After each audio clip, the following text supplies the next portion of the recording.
Alors la plateforme TRI, Toulouse Réseau Imagerie, regroupe l'ensemble des ressources en imagerie photonique, en microscopie électronique et en cytométrie du plateau toulousain. Elle a été certifiée ISO 9001 en 2012 et NFX en 2014. Elle permet d'avoir l'ensemble des ressources disponibles à la fois académiques et industrielles de la plateforme toulousaine. L'ensemble des ingénieurs partagent leurs expertises et puissent faire des choix technologiques qui vont être à chaque fois accolés au laboratoire et avoir les meilleurs équipements de pointe sur chaque site spécifique. Et donc on va avoir des sites qui vont être sur le CHU de Purpan, sur le CHU de Longueuil, sur l'université Paul Sabatier, sur l'Oncopole de Langlade et sur le site d'Hauteville en fonction des spécificités de chacun de ces sites. Et ça va de l'immunologie jusqu'à la biologie végétale.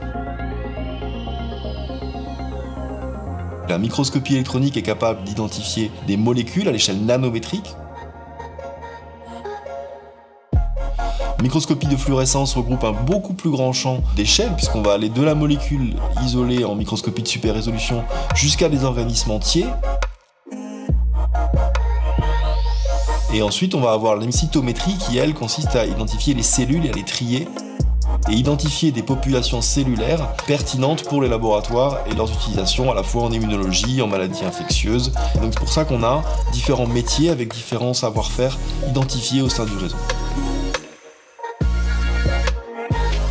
En microscopie électronique, on peut à la fois faire de microscopie de balayage et de microscopie de transmission. On a acquis récemment un cryomicroscope qui permet d'identifier des molécules et de faire la microscopie structurale, donc d'identifier à l'échelle de nanométrique des structures comme en cristallographie. En microscopie à fluorescence, on a des microscopes qui permettent d'identifier maintenant des molécules uniques. Donc on a les trois types de technologies existantes, à la fois l'imagerie STED, l'imagerie de pointillisme et l'imagerie d'illumination structurée qui sont disponibles sur le plateau. Mais on a aussi des équipements récemment acquis qui permettent d'identifier sans marquage les éléments chimiques comme la microscopie CARS ou SRS. Et enfin, on a un microscope de feuilles de lumière qui permet d'observer soit les organoïdes, soit des échantillons d'embryons, tout en gardant une bonne résolution.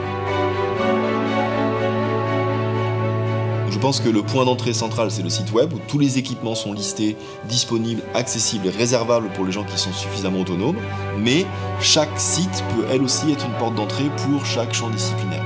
Donc c'est à la fois un réseau unique, mais certainement pas une porte d'entrée unique. On veut que tout soit ouvert à l'ensemble des utilisateurs, à tous les niveaux.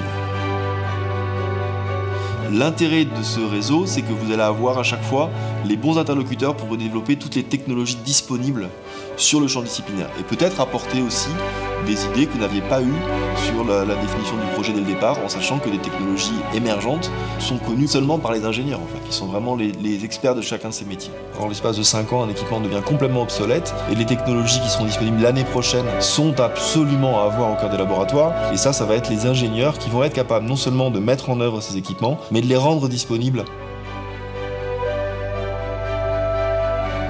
On utilise en fait la stratégie ISO pour pouvoir avoir des réunions 2 fois par an où l'ensemble des ingénieurs par corps de métier débriefent, font le point sur tout ce qui a marché et n'a pas marché pour proposer des stratégies d'amélioration. L'idée est vraiment que chacun puisse arriver avec ses idées et on voit à quelle envergure ça se place.